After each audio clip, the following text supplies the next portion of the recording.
Hey everybody, welcome to another episode of the OIG Roundtable. We got a pretty good topic we want to talk about today. Of course, I have my two partners in crime, Wade McFowle, retired Assistant Special Agent in Charge from the LA Field Office and one of the managers on our SIU investigative team, and Matt Kachansky, retired Special Agent in Charge from OIG and the retired Northeast UPIC Director, and now runs our payment integrity team. And we want to spend some time today talking about personnel related issues.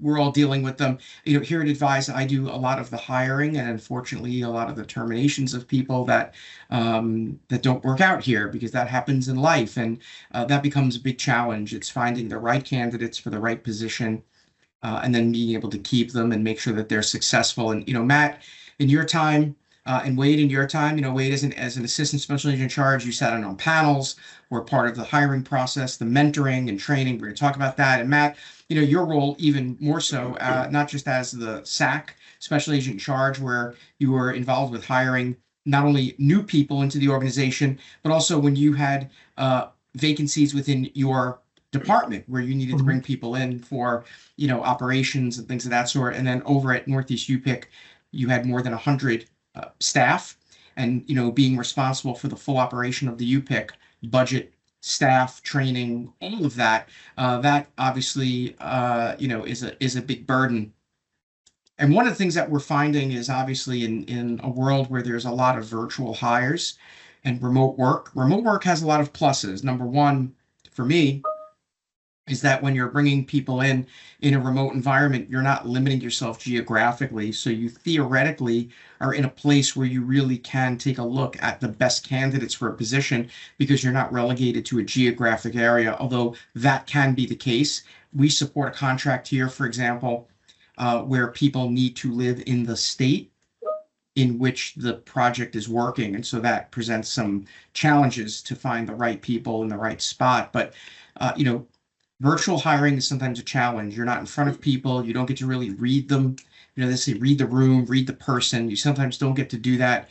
And so the question becomes kind of twofold, Matt, is how can you tell if someone sucks or not? That's really the first one, because obviously, if we've given someone the opportunity for an interview, there was something about their resume that we liked, that stood out. I can tell you, we have vacancies that we post on LinkedIn, and I will get 400 resumes for a position, and 400 of them will be people that just get rejected on their resume.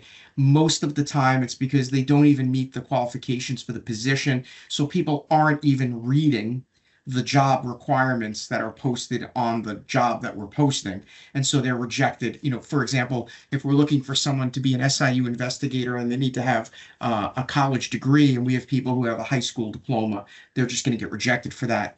Or we have positions where someone might need to have 3 to 5 years of prior healthcare fraud experience, whether it be as an analyst, investigator, what have you. And we have people who've never worked in that role before, right? Those are kind of the obvious ones. But then there's a whole bunch where the resumes look really good and people look like they're great on paper. We give them an interview, but how do you tell if they're good or not? Sometimes they turn out to be not so good. So let's talk about what are some of the things, how do we vet those, and then what becomes effective onboarding? Sure.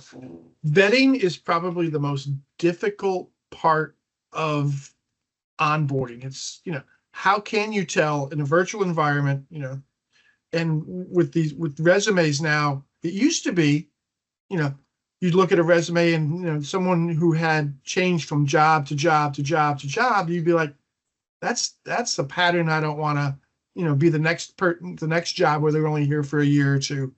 Now that's almost a norm, that people are moving from job to job to job. So that's not a discounter anymore. So you have, you've got to look at, are there gaps? Are there downward trends in the amount of responsibility in their jobs, or are they moving up and showing good progression in their career? And then if they are, is this job another progression, or are they moving down, and why is that? So you've got to start raising those questions as well. And when I was with the UPIC and back when I was with the government, you could take your time, take 2 or 3 interviews, have 2 or 3 different people interview the person or review the resumes and score them and all that. That doesn't happen anymore. So it's very difficult now where you've got numbers you've got to make and you've got a vacancy and that's causing you not to make your numbers. You've got to bring people in very quickly and bring them up to speed. So looking at that resume, it's difficult to say, yeah, this is the one, or these are the ones I want to talk to because of that, because you don't know them at that point. And then you bring them in for a Teams interview, and it might be just a a one-time deal, or maybe 2 interviews. And, it's almost like a Senate confirmation hearing. They're going to give you the answers you want to hear. And so are you really getting to know the person?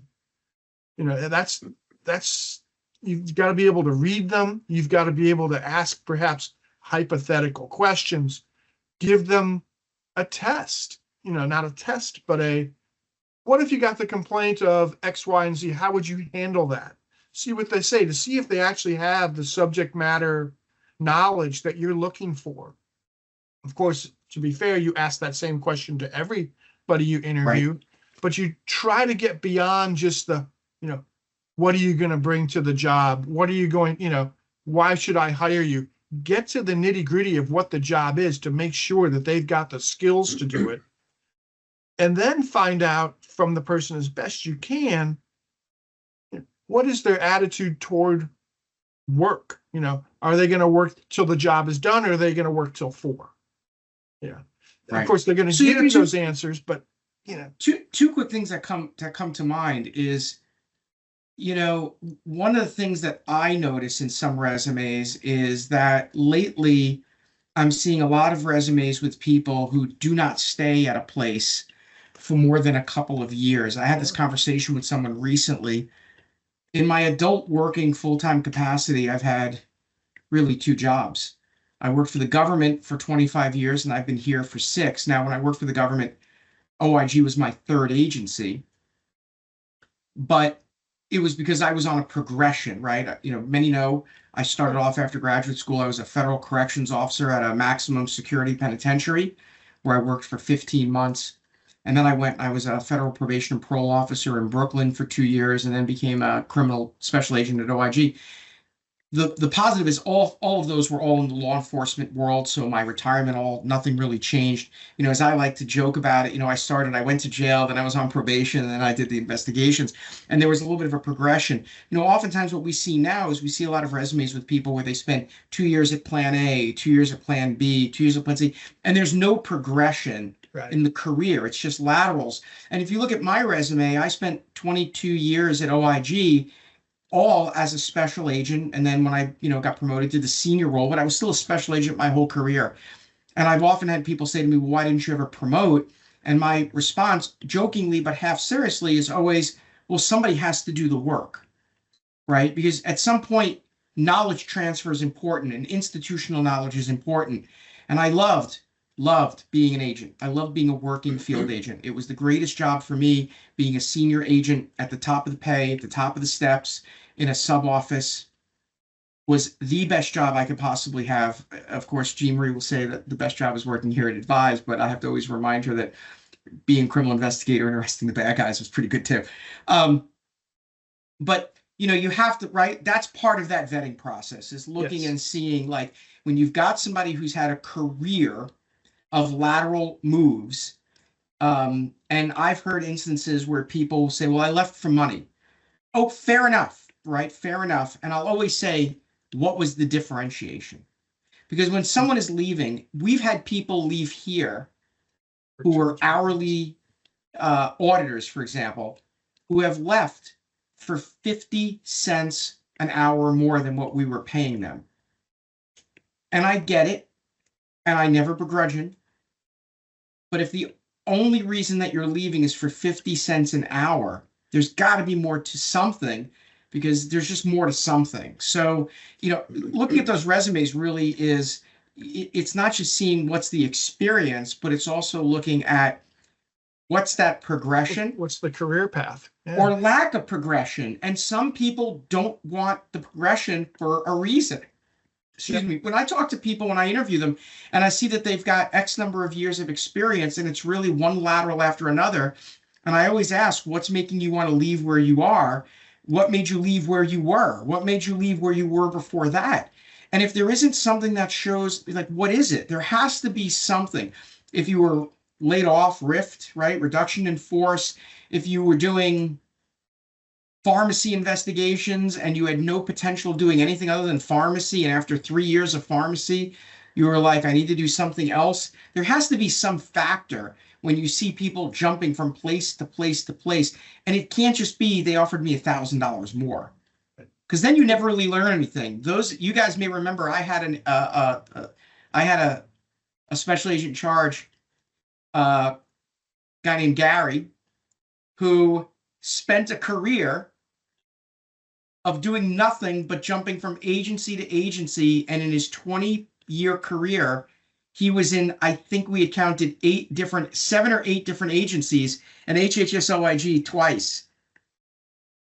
How do you ever learn anything? How do you ever develop a craft? He was a great boss. He was a great boss. But what did he know about actually doing investigations? What was the progression? Because the progression was always to go to another agency, in which are you really progressing? So it really is a challenge. Matt, so how did you, and we know this at the UPICs, the industry is fraught with turnover. We see it in the commercial space. We see it in the UPIC space. People will sometimes go to a UPIC because it may pay a little bit less as a proving ground or a place like that. But look, you were the director at the Northeast UPIC. That was my UPIC for my whole career, when it was a ZPIC, a PSC, benefit integrity. There were some people who were there who had been there a really long time, and I think are still there 30 years later, who could run circles around most people. They were amazing, amazing investigators, but there's a lot of turnover. Yes. And the problem is that when you're in a perpetual mode of turnover, you never get institutional knowledge, and people never get good enough at what they're doing. By the time they learn whatever they need to learn, they're out, and then they never really get good at anything. And I know that Northeast UPIC and a lot of UPICs have turnover. I always thought that there was a little bit less turnover at Northeast UPIC. I don't want to call them old timers, but there were a core of people who had been there a really long time. Yes. And I don't want to even make it granular to the sense that because the Northeast UPIC was in Camp Hill, Pennsylvania, kind of a otherwise depressed area in the middle of central PA, and so people may be more accepting of a job. I still think there's something more to it that comes about, where you've got people that have been there 20 plus years, 30 years.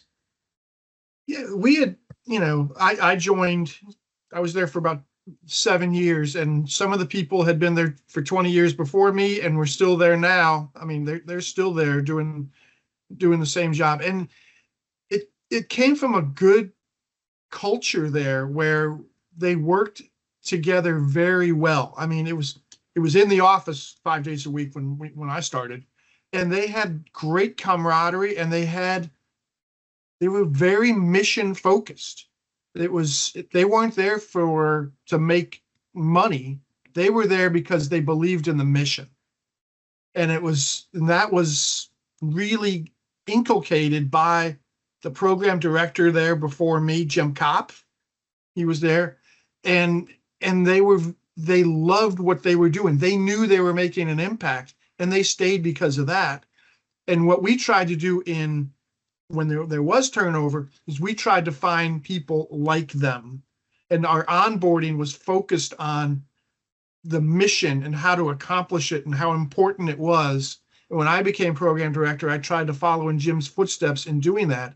And when I was there, our turnover went way down. I mean, even lower than it was before, because people were very excited about doing the job.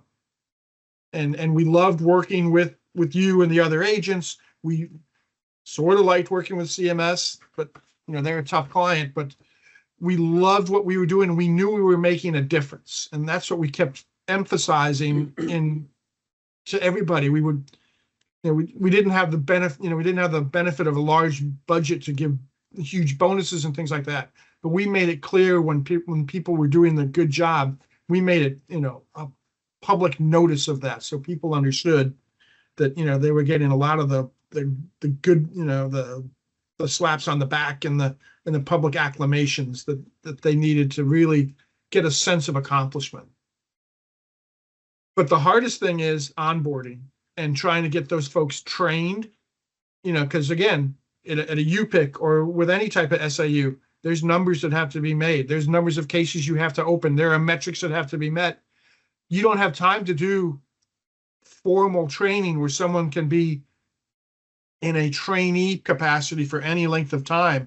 It's short bursts of training and a lot of on the job. So having people like the folks you talked to reference at the UPIC that were there for a long time, they became the mentors. And I was a mentor, and that had to be a large part of the job of the managers and the team leads and the senior investigators, was mentoring the newcomers to that sense of mission and how to accomplish those things in the most efficient way. And I think Wade, you're going to talk about mentoring more than I, but that's a very important part of onboarding, is having the people in place that can get those folks to understand what their jobs are and what the expectations are beyond what's in a position description.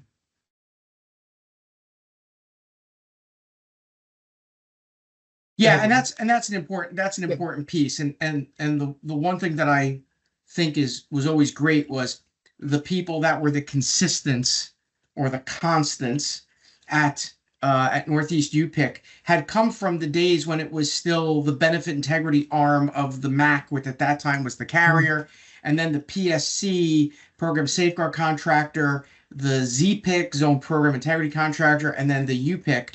Some of those people were the same people from day one. Like when I started as an agent in February of 1997, when I retired in January of 2019, some of those people were the same people that had been there, and you knew that you were getting, very good and quality people. So that, that's an important part of it. So Wade, now we get to the next part, because Matt alluded to it, and that's this whole premise of mentoring. And we've talked about mentoring on this podcast many times.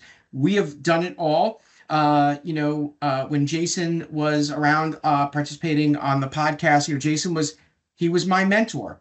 And I looked at him as a father figure. And I've always, as I jokingly have always said, I don't know if I'd give him a kidney, but I would think about it.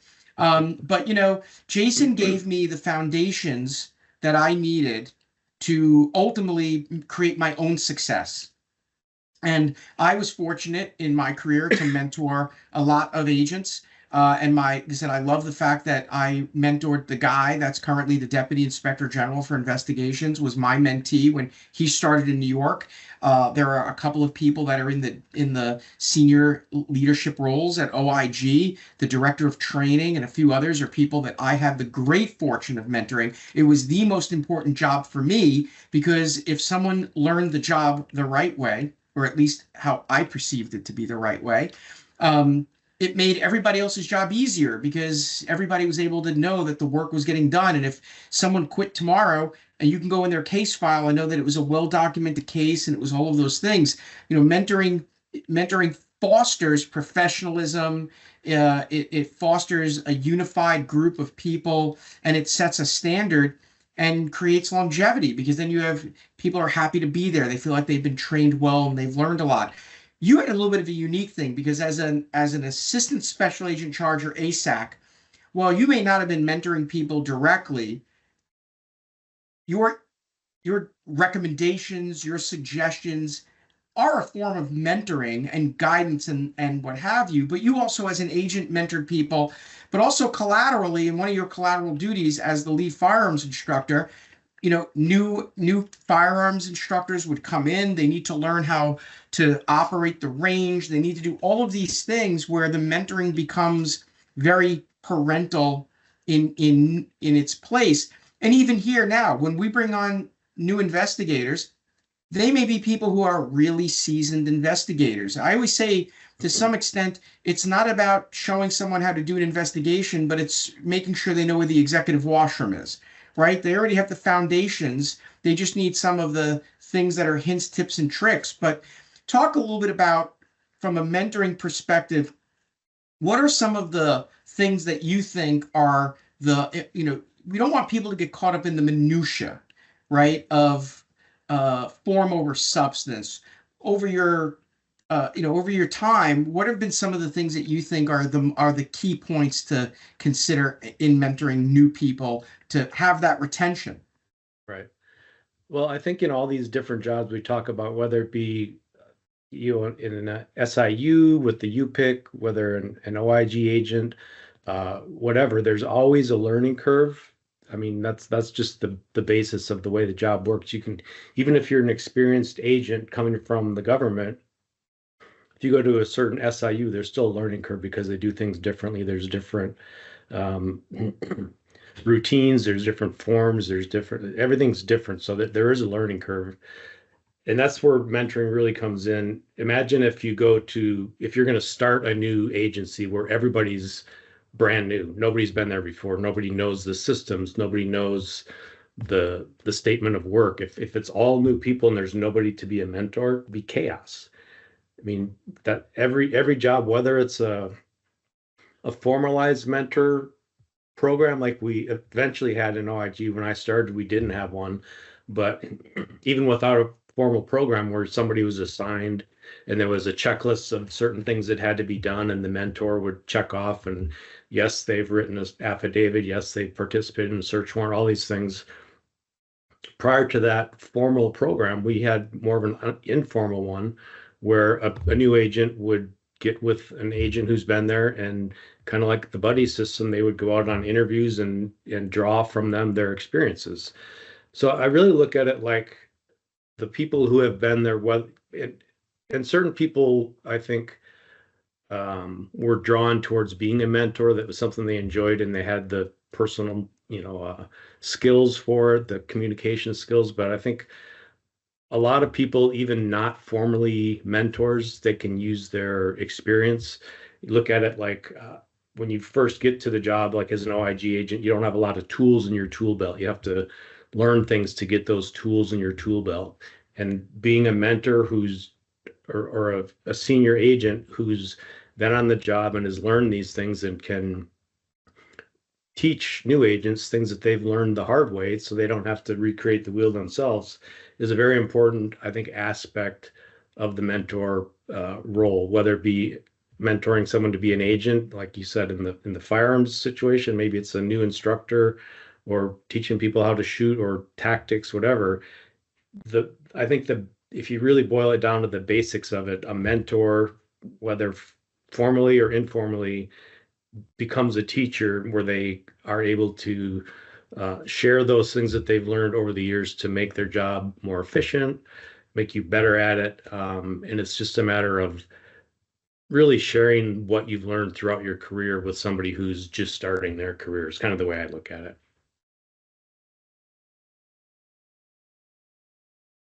Yeah, and it's an important piece. And I always think that mentoring isn't one of those things where it's the first year of your 12-month probation period, right? And I will tell you, I've been mentored by Jason Eisengrine for 30 years, whether I like it or not.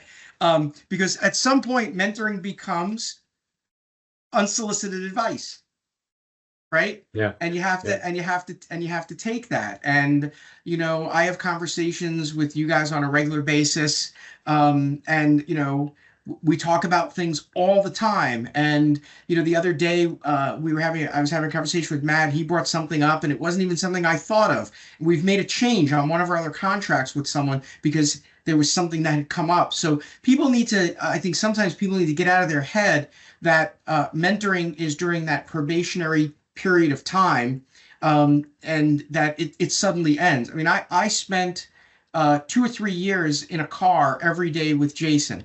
And while half of that time he was sleeping, the He other was time, the driving other at the half time of the too, time, which is what's that? he was driving too, which was problematic. Yeah, which was really weird.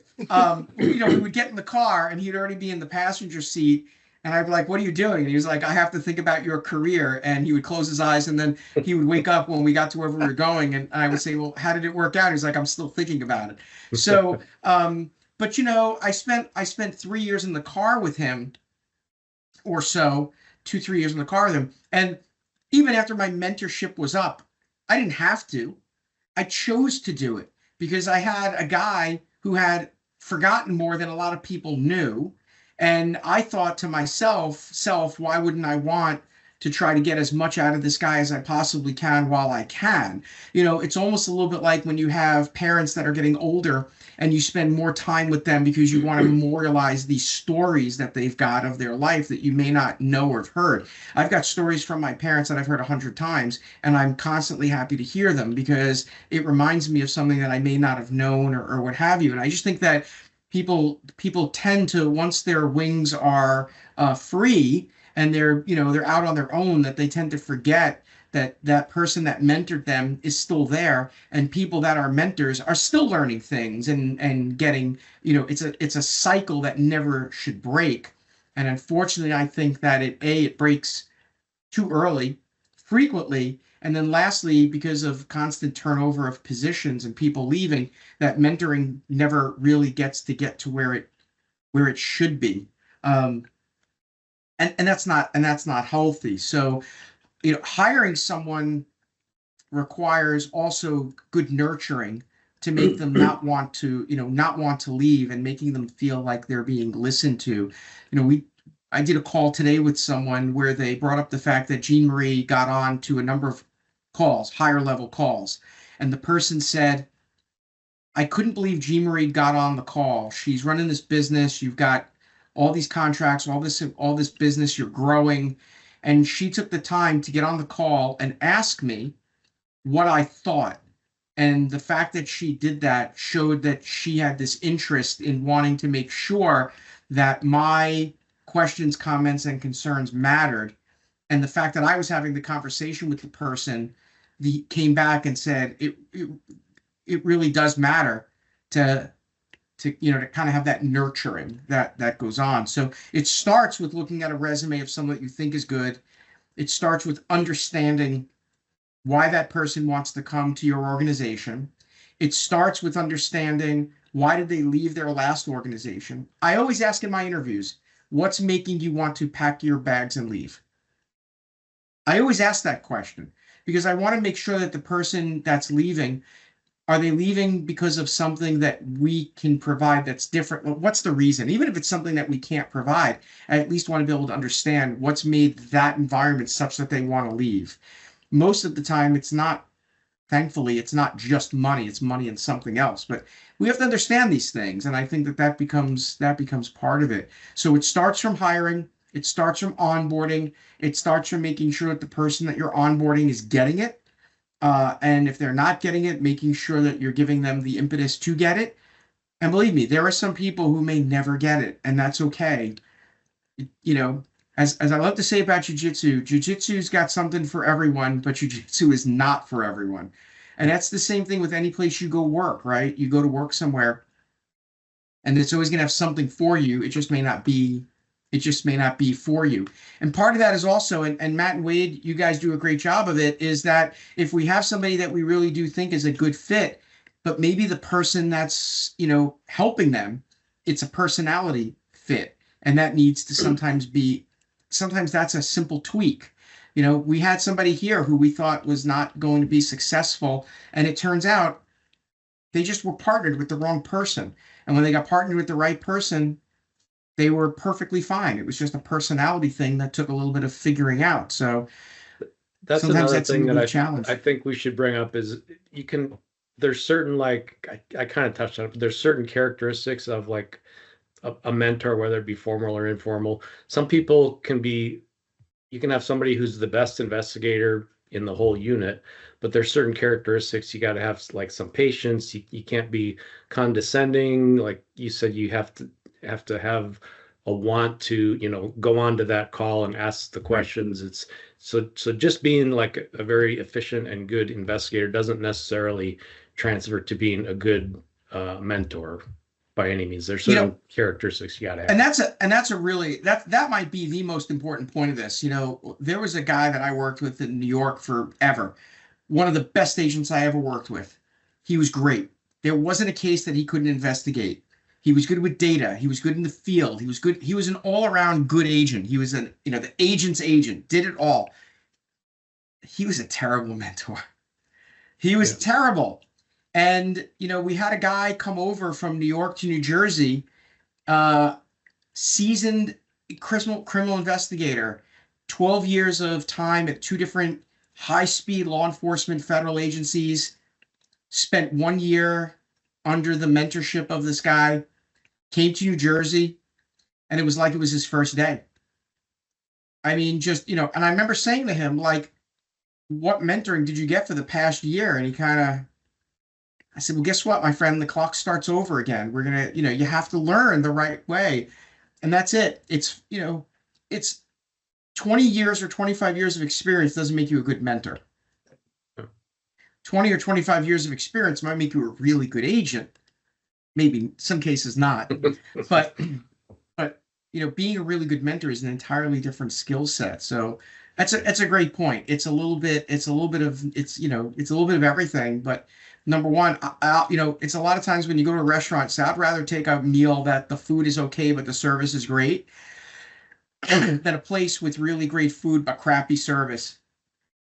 I'll take someone as a mentor who's a fair average agent, but really passionate about making sure that they teach you right. You may have some stumbles in your ability to get a case prosecuted, but you may be really good at teaching people how to do the job, and they sometimes are mutually exclusive. So, you have to think about that. So great points. Well, we'll continue this. We hope for those of you that are out there in the job market, you're getting successes. It's bad. We're sorry. It's these are strange times that we're in now. Keep your head up, keep your resume updated. That's the most important thing. I can't tell you how many resumes we get from people, and when I speak to them or I email them and they say, oh, I have to get you an updated resume. You shouldn't have to get me an updated resume. People should be looking at that resume and making sure it's ready to go when it's ready to go. That becomes a piece. So make sure your resumes are updated. Make sure when you're looking on LinkedIn, Indeed, our website, whatever you're looking at for jobs, that you're applying for positions that you feel like you're really qualified for. Because when you start to apply for jobs that you're not qualified for and you get those rejections, it starts to weigh on you emotionally.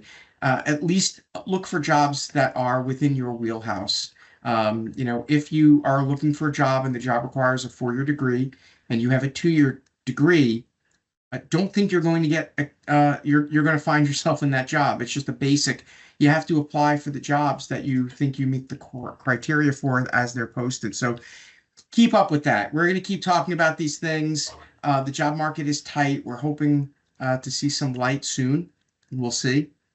But it's not just about getting into a job, but it's also how do you retain those people? How do you get people trained? How do you get people invigorated to want to be there and be part of your team? So we'll continue to talk about it, socialize it. As always, the insight Wade and Matt you provide is great. I appreciate you all. I appreciate everybody who tunes in. I just got a message today from someone who looked at a LinkedIn Live that we did 2 years ago and was interested in getting some additional information from a slide deck that we did. So we appreciate people going on and looking. Again, Spotify, YouTube, through our website, you can find these things. Advise Health, advizehealth.com. You can get us on YouTube and Spotify. You can subscribe to our YouTube channel, get all of our previous LinkedIn Lives, get all of our weekly OIG Roundtable podcasts. And until next time, we'll see everybody on the next OIG Roundtable. Have a good day, everybody. Thank you. Thank you.